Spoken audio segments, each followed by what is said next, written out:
کہ اللہ کے نبی صلی اللہ علیہ وسلم نے ارشاد فرمایا کہ جب 15 شعبان کی رات آوے تو اس دن رات میں تم قیام کرو اور دن میں روزہ رکھو، قوموا لیلہا وصوموا نہارہا، رات میں قیام کرو اور دن میں اللہ کے لیے روزہ رکھو۔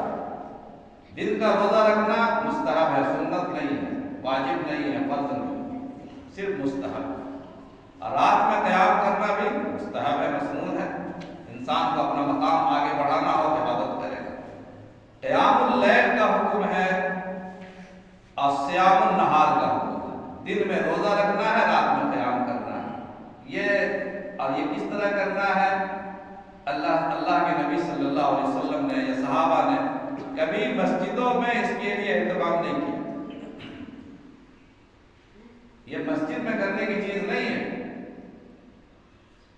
مسجد میں کرنے کی چیز ہی نہیں ہے۔ لوگ دیکھتے ہیں کہ رات میں نماز پڑھنے کے لیے گھر میں نماز پڑھ سکتے ہیں،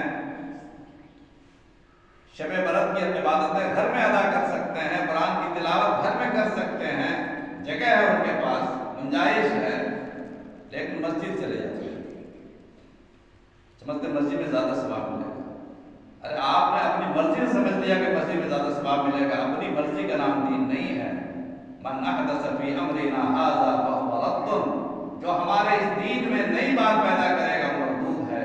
اللہ کے مسجد میں زیادہ ثواب ملے گا، یہ کس نے کہہ دیا؟ ایک عورت بھی ایسے ہی آئی تھی اپنے من سے، حضور صلی اللہ علیہ وسلم کے زمانے میں ایک صحابیہ تشریف لائی، بڑی عاشق ذات، عاشق رسول۔ اللہ کے نبی صلی اللہ علیہ وسلم کی خدمت میں عرض کیا، یا رسول اللہ، ہماری تمنا ہے کہ ہم آپ کے پیچھے نماز پڑھیں۔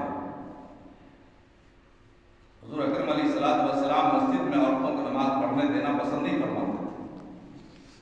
انہوں نے اپنی تمنا ظاہر کی، یا رسول اللہ، ہماری تمنا ہے کہ ہم آپ کے پیچھے مسجد میں نماز پڑھیں۔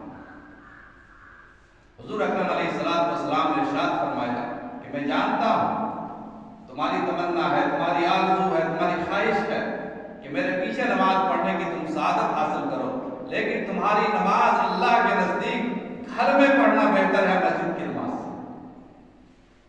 گھر میں پڑھنا بہتر ہے، مسجد نبی کی نماز اس کا مقابلہ نہیں کرے گی، اور نبی کے پیچھے نماز پڑھنے کا ثواب نہیں ہے جو گھر میں نماز پڑھنے کا ثواب ہے۔ عقل تو وہی کہتی ہے، دماغ تو وہی کہتا ہے کہ حضور کے پیچھے جو نماز پڑھی جائے گی اس نماز کا مقابلہ کیسے ہوگا؟